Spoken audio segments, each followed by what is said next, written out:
bon, la partie du corps est terminée pour ce qui concerne le travail autour. Il faut que je fasse un perçage là, à M4. Bon, mais ça, ce sera à la fraiseuse. Et ce que je vais faire, là, tant que je suis sur le tour, ben, je vais faire le pointeau. Voilà, alors hors caméra, je viens de faire l'alésage à 10. Voilà, là c'est bon. Je retire mon alésoir. Je me suis fait un repère sur l'alésoir parce que vu que c'est un trou borgne. Bon, il n'y a plus qu'à. Donc je vais nettoyer, puis maintenant on va passer au pointeau. Je contrôle quand même un petit peu.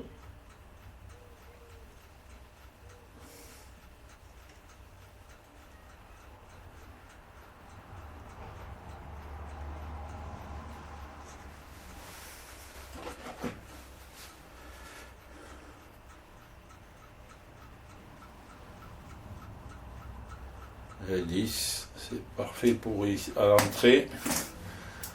Et un petit peu plus profond.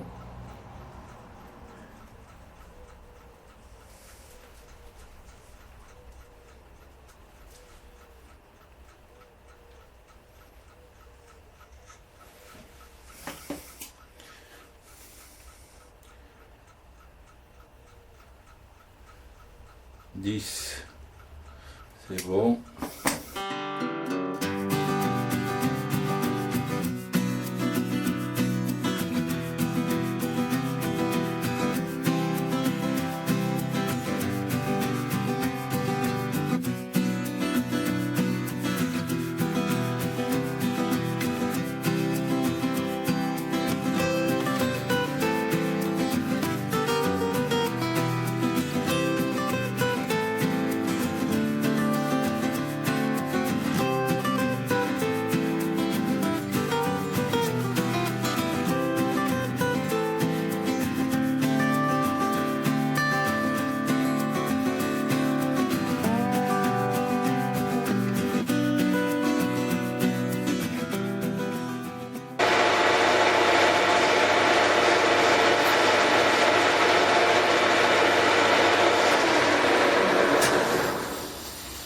Voilà.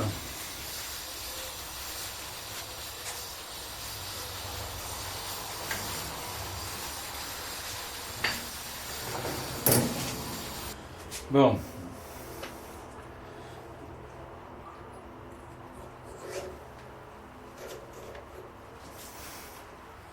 Il n'y a pas de jeu, c'est bon.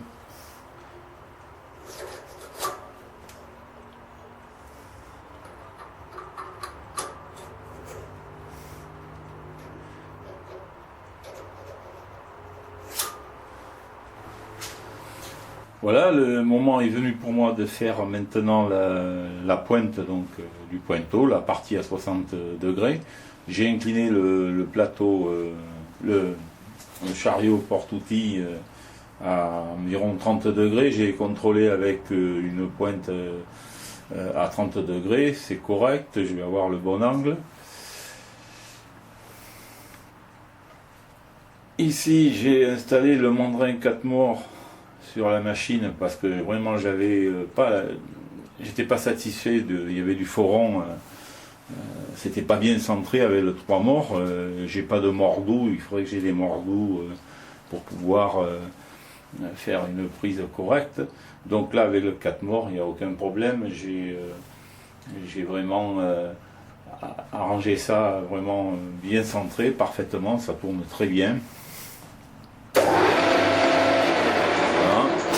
Donc, maintenant je vais faire cette pointe là et puis ça devrait être terminé pour ce qui est du pointeau.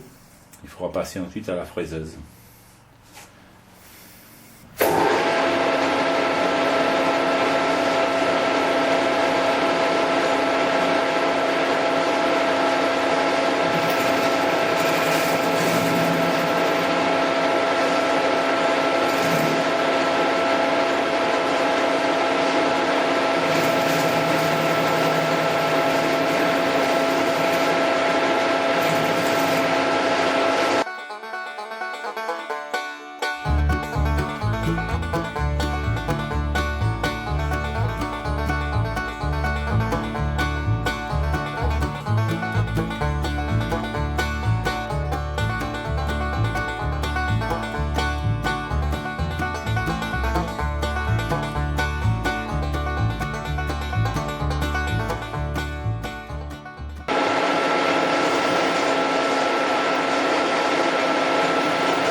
je vais mettre un petit coup de lime pour arranger tout ça, parce que c'est pas très lisse.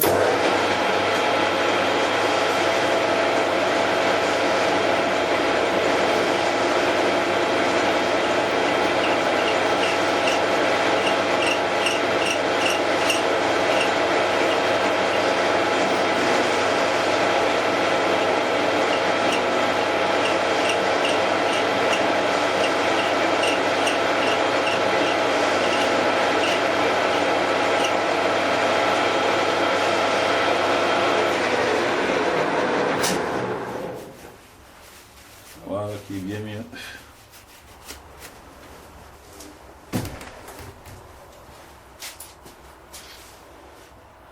Voilà.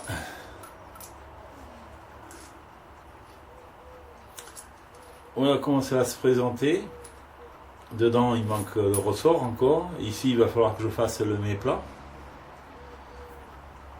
Là, un perçage taraudage M4. Et puis, il y avait le ressort à l'intérieur. Ça se présente pas mal. Le travail autour, en tout cas, est terminé. Voilà le moment venu de faire le méplat. Hein. Donc, j'ai réglé, j'ai mis une fraise, j'ai réglé pour faire le méplat sur la longueur prévue. J'ai réglé mes butées. Je sais que je vais avoir à débattre donc entre ces deux butées, ce sera plus simple pour moi. Voilà.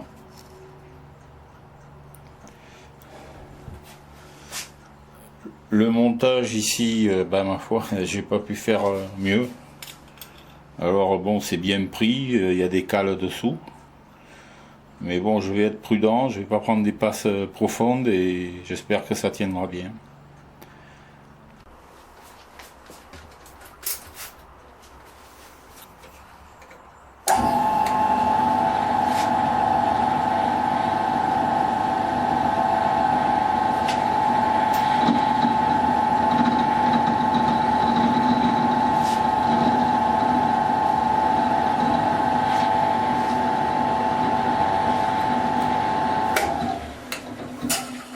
Vous pouvez voir ici mon comparateur que j'installe pour prendre les profondeurs, parce que je trouve que c'est beaucoup plus précis qu'avec les verniers, donc je préfère faire comme ça en attendant d'avoir une visu digitale.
Alors là, je vais contrôler mes côtes pour voir si je suis bien dans le...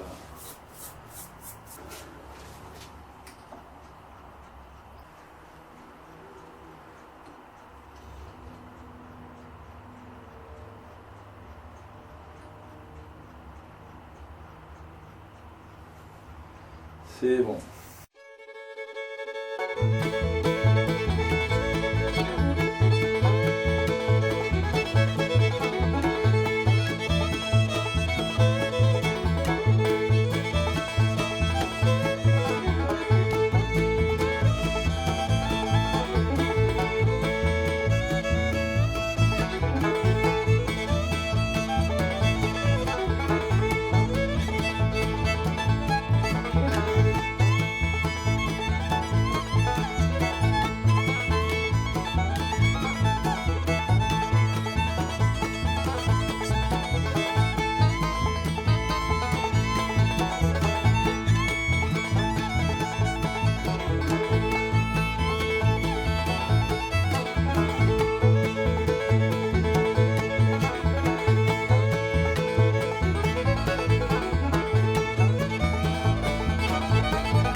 J'ai de la bavure à enlever.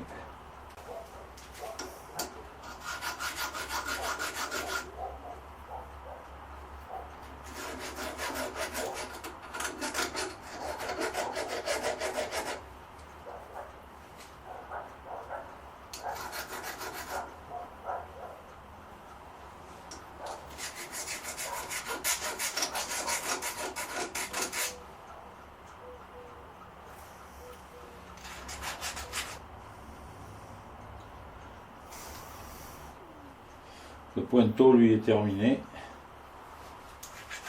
J'ai centré donc ma pièce à percer. Je vais faire un perçage donc au lieu de 4 qui était prévu, je vais faire à M5, d'autant que j'ai la vis de M5 qui va aller. Enfin, j'aurai ce qu'il faut.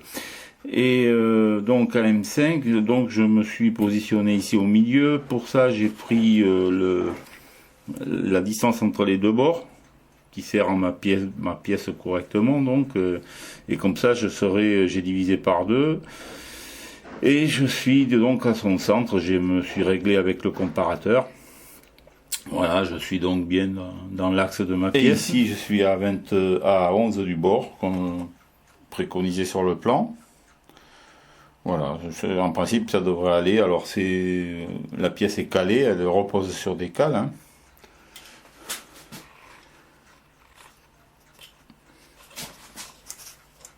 Voilà, on les voit ici. Et comme il y a deux diamètres différents, afin qu'elles ne s'enfoncent pas, j'ai mis également ici, sur le plus petit diamètre de la pièce, des cales. Ça repose, donc c'est calé, ça bouge pas. Voilà. Et je vais quand même y aller doucement pour faire le perçage. Alors là, je fais un trou de centrage, avant le perçage quand même, un petit trou pour arriver à faire que mon forêt ne dévie pas ensuite.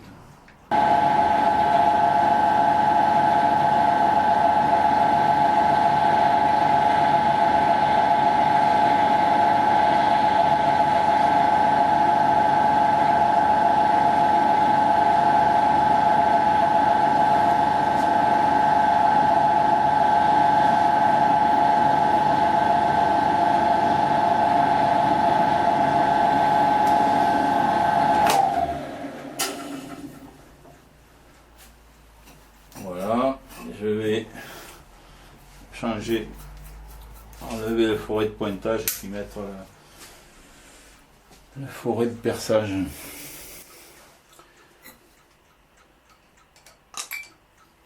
Allez.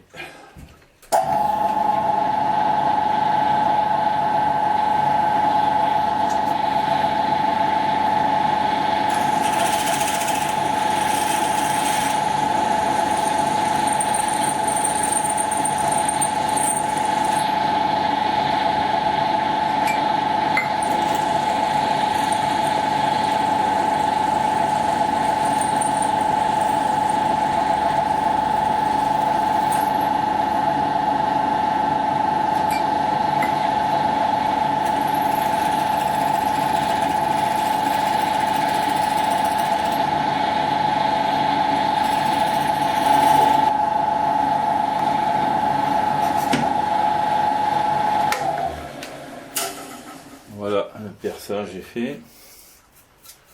Je vais tarauder. Et la pièce sera finie.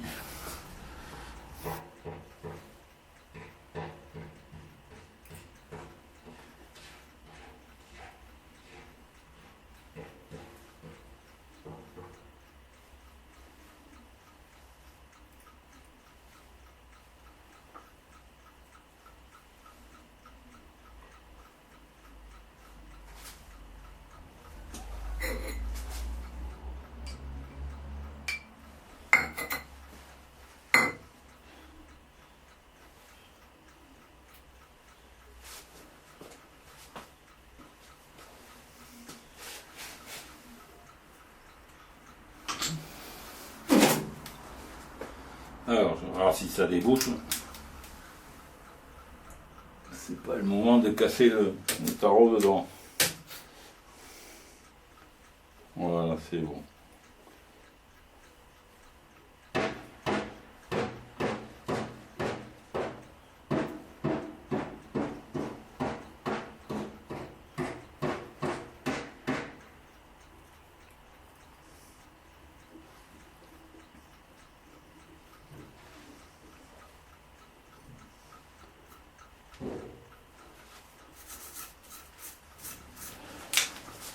Voilà, l'appareil est terminé, je l'ai installé dans le membrane de la fraiseuse. Alors bon, déjà au départ, le perçage que j'ai fait n'est pas bien dans l'axe, parce que c'est juste pour la démonstration. Normalement, on perce et on remplace ensuite le forêt qui a servi à percer par cet appareil. Comme ça, on est pile poil dans l'axe. Moi, j'ai fait tout ça un petit peu à l'arrache, j'ai fait le trou à part sur un bout d'alu, et puis j'ai monté cet étau. Autrement, il aurait fallu que je descende ma colonne, tout ça, c'était pas la peine, pour juste une démonstration. Donc il a peut-être vraisemblablement pas un très bon éclairage, mais bon, c'est juste pour vous montrer un petit peu comment ça se passe. Dans la réalité, ce serait beaucoup plus centré. Voilà, et donc la pointe est enfoncée dans le corps de l'outil, hein, donc il y a de la marge quand je vais descendre avec le tarot, et ça me permet d'engager les premiers filets.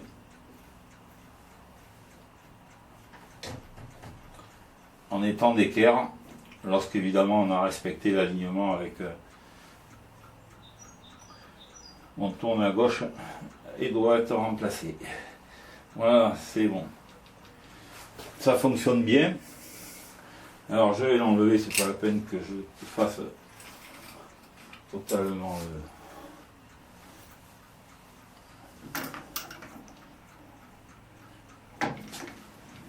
Voilà, on peut voir la course donc.